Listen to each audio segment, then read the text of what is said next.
this is the OnePlus 13, and then this is the Google Pixel 9 Pro XL. And both of these phones are awesome. What is going on, everybody? Welcome back. MTG here with another episode. If you're new to the channel, hi there.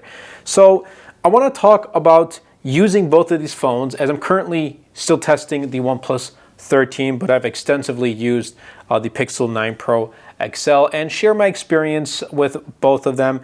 Each of them perform very well at certain things, but at the end of this video, I want to kind of share with you all which phone would I personally prefer and choose.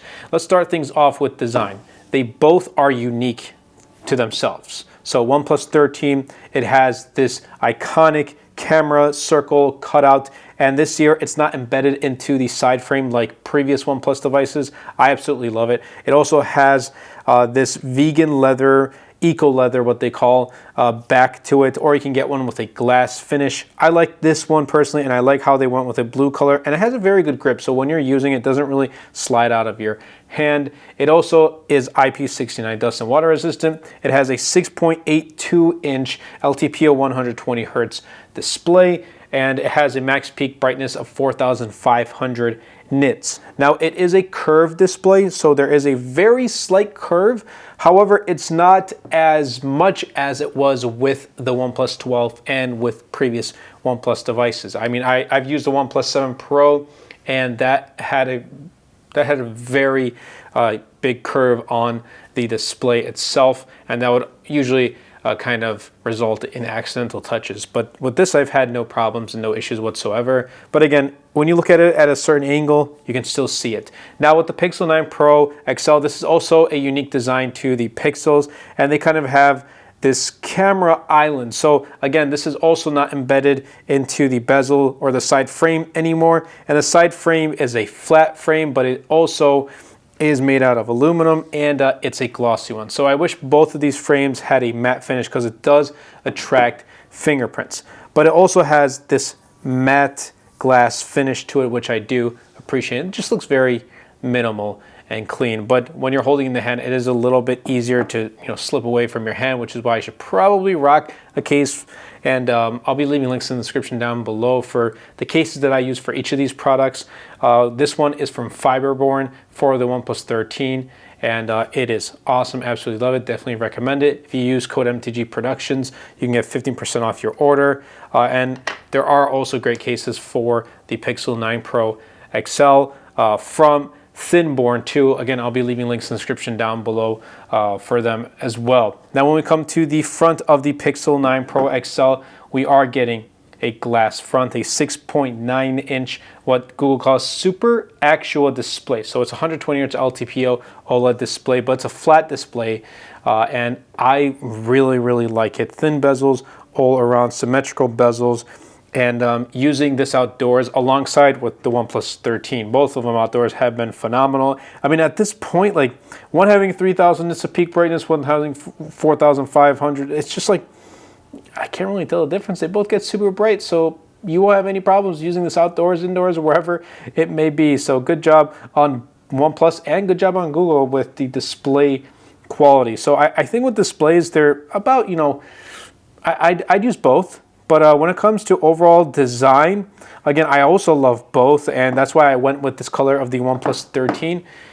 But I prefer a phone with a flat frame and a matte finish more than a phone with still slight, rounded frame with the OnePlus 13.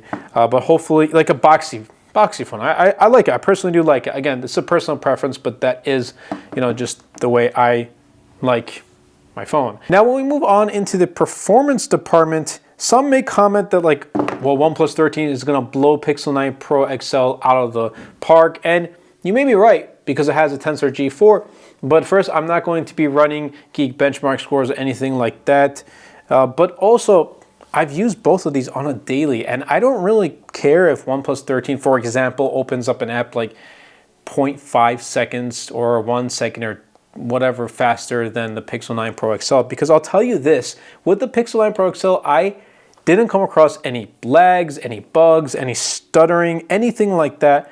It's very well optimized with Android 15 and Pixel UI on board. So just a quick rundown. The OnePlus 13 comes equipped with the Snapdragon 8 Elite chipset. So it is a much more powerful chipset. And it also does come equipped with 16 gigs of RAM and 512 gigs of storage, or you can get a model with 12 gigs of RAM and 256 gigs of storage. Now this also does come equipped with Android 15, Oxygen OS 15, and 6 years of software updates, but that's 4 years of OS and 6 years of security updates. Moving on to the Pixel 9 Pro XL, we do get the Tensor G4. It's definitely not as powerful as the Snapdragon 8 Elite chipset, and some may argue it's not as powerful as Snapdragon 8 Gen 3 from 2024. But you know what? That's okay. I don't really mind that too much, as long as it completes the daily tasks that I'm using it for pretty quickly, and that's exactly what it does. This also comes with 16 gigs of RAM and a starting of 128 gigs of storage. So I don't really like how the starting storage is like bare minimum. It's Google. You got to make the bare minimum storage 256 gigs. I think the sweet spot, yeah, with moving on into 2025 and then 2026 is going to be 512, and making 256 gigs the base storage. And hopefully Google does do that this year, but we're gonna see with the Pixel 10. Anyway, this is currently running Android 15, and it supports 7 years of software updates. Now, 4 years of software updates I think is still pretty good, but 7 years, it's nice to know that companies are promising and offering more software updates and kind of supporting their phones much longer. So that kind of pushes people to say, hey, well, if my phone's gonna receive software updates and still work 7 years from now, I don't really need to upgrade a phone every 2, 3, 4 years. I can upgrade a phone every 7 years. Once the software just stops working, or I don't get any more software updates if it's 7 years, the next phone you pick up is going to be a huge upgrade. Anyway, that's a whole different topic. But when we come down to just the raw performance, yes, OnePlus 13 is going to perform like a beast. It's going to perform much better than the Pixel 9 Pro XL. And that's what OnePlus has always excelled at. They've always excelled at performance. But on a day-to-day basis, you can't go wrong with either. You really can't go wrong with either. Each one has their own unique touch and look, their own custom user interface. And that does come down to personal preference. Do you prefer Oxygen OS, or do you prefer the Pixel UI? I'm going to leave that up to you guys. But when it does come down to me, I love the performance on the OnePlus 13, but I also do prefer just the overall look and feel of Pixel UI. So it's like a 50-50. I'd like to have both of them together as one, but unfortunately that's not the case. So I'll kind of just leave this up to you guys and have you guys choose as your own personal preference. Now, heading over into the cameras, here's where things get a little bit different. Now, OnePlus 13 has a triple camera setup, all 50 megapixels, a wide with OIS, a periscope telephoto with 3x optical zoom and OIS, and a 50 megapixel ultra wide. The Pixel 9 Pro XL has a 50 megapixel wide with OIS, a 48 megapixel periscope telephoto with OIS and 5x optical zoom, and a 48 megapixel ultra wide camera. And results, I'll just tell you this, I like the Pixel 9 Pro XL results better. Just for steady photos, especially if you just want to bring a phone with a great camera and take photos, stills, everything like that, I think the Pixel 9 Pro XL is just going to be more consistent and offer more and better reliable photos. But again, it comes down to personal preference. I just like the reliability more, and it's consistent. The consistency for me is key. With OnePlus 13, it's a good camera, but it still has a long ways to go to compete with the Pixels, to compete with the Samsung S25 Ultra when that does come out. At the time, I don't have the S25 Ultra, nor has it been announced yet, but it may be once this video is released. And it still has a pretty long way to compete with the iPhones of the world.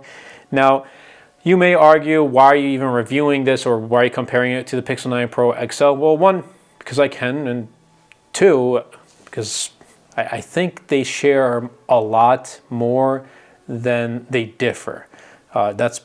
Those two reasons are why I'm kind of sharing my thoughts about these phones with you guys. I can compare it to the upcoming S25 if you guys want. Let me know in the comments down below, and I may do that as well. But it's like this phone sits between the base model of a phone and like the high end. So it's like maybe S25 Plus is the perfect phone to review this against. I don't know. I see it more as a competitor to the S25 Ultra if you ask me. Anyway, I will choose the Pixel camera both for photos and videos any day over the OnePlus 13.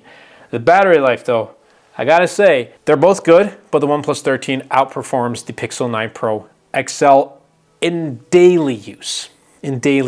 So a 6,000 milliamp hour battery, and paired with the Snapdragon 8 Elite chipset, it has great efficiency. So I'm easily getting 7 hours of screen on time, and it has 80 watts of wired charging and 50 watts of wireless charging. So already the charging speeds are much, much better than the Pixel 9 Pro XL because it comes equipped with like 37 watts-ish wired. It has a 5,060 milliamp hour battery, and it's still it's very good actually. Like I'm getting 6 hours, 6.5 hours of screen on time, but I'm getting less charging speeds, slower charging speeds, both with wireless and wired. So that's an area Google needs to kind of work on. But then there is standby time. And here's what I gotta say. Pixel 9 Pro XL is much, much better in terms of standby time. I'll go to sleep, for example, and I'll wake up 7 hours later. I'll lose like 5% of battery life on the OnePlus 13. I'll lose 1, max 2% with the Pixel 9 Pro XL. So 3%, it may not sound a lot, but when you consistently use it every day, it does make a difference. So the standby time Pixel 9 Pro XL is, I think, better than the OnePlus 13, but overall the battery life, the charging speeds, if you are you're battery hungry type of person, you use your phone, you're a heavy user, OnePlus 13 is going to be for you. Now I want to quickly talk about the pricing because I think at this point you can probably tell that Pixel 9 Pro XL may be a little bit more expensive, which it is. The OnePlus 13, I got this for $899, 16 gigs of RAM, 512 gigs of storage during its pre-order period. So I feel like once that's done, this model specifically is going to be like $999. Just what I'm assuming right now. I don't know fully, but we'll see. With the Pixel 9 Pro XL, the base is $1099. You're getting 16 gigs of RAM, but you're getting 120 gigs of storage. If you want to get 1 terabyte, you can get 1 terabyte, the highest end model, $1399, 16 gigs of RAM and 1 terabyte. That is a lot. That is flagship category. And I gotta say though, Pixel 9 Pro XL is a flagship, but is it worth $1399 of being a flagship? I don't know. Maybe the base should have been 256 gigs. So pricing, OnePlus 13 is definitely, for everything you get, is going to be a better buy. But just wrapping things up with my final thoughts. Again, it comes down to a personal preference. Which one would you choose? This one may be a shocker because I love the battery, and I'm a battery champ type of guy. Like I'm a heavy user with my phone. I want to have really good battery life, and the OnePlus 13 provides that. Provides awesome raw performance. I absolutely love that. Display, phenomenal. Absolutely love it. But overall, I'm going to go with the Pixel 9 Pro XL, and here is why. Again, these are personal preferences. One, I just overall like the flattened, boxy, some people call it an iPhone look, and you know what? If that's what you want to call it, go right ahead. But I like this look more than the OnePlus 13. Beautiful phone, but just I would prefer the Pixel 9 Pro XL. It also has a very beautiful, gorgeous display. The daily performance is not like, when I use this phone, it's not like, man, I wish I had the Snapdragon 8 Elite. It doesn't make me miss using another phone with a better chipset because it still gets everything I want to, do on my phone done in a jiffy. It doesn't really give me any problems whatsoever, and I prefer the Pixel user interface over the OnePlus Oxygen OS user interface, what Google calls Material U. And then the cameras, they're better. They're better in my opinion. The cameras, both photos and videos, just perform better, consistent, reliable. And that's what I look for when I'm kind of comparing the two in terms of cameras. And then the battery, yes, it doesn't perform as good. Like they don't perform at the same level, but still is great. 6.5 hours of screen on time. Standby time is phenomenal. Yes, their charging is subpar charging speeds. They have to improve that. But since I'm working in the office most days, or like let's say I'm going grocery shopping or I'm on a road trip, whatever it is, I have charging in my car, and it does charge up pretty quick. So I'm not in any need of needing to charge my phone as soon as possible. But that's really been it for this video. I hope you guys did enjoy. If you did, let me know in the comments down below. Definitely be sure to smash that like button. Comment down below anything about this video or future videos you want to see. And best of all, share this video because it really does help out the channel out a lot and will help push my content out to more people. I'll be leaving links in the description down below to my wallpaper packs. This one right here, I have not released yet. I'm working on this. I don't know if I should release this specific one. I've gotten some requests, but we'll see as I'm working on a couple more. And definitely, like I said, share this video. Helps out the channel out a lot. I want to help push my content out to more people. That's been it for me. I'll catch you guys in the next video.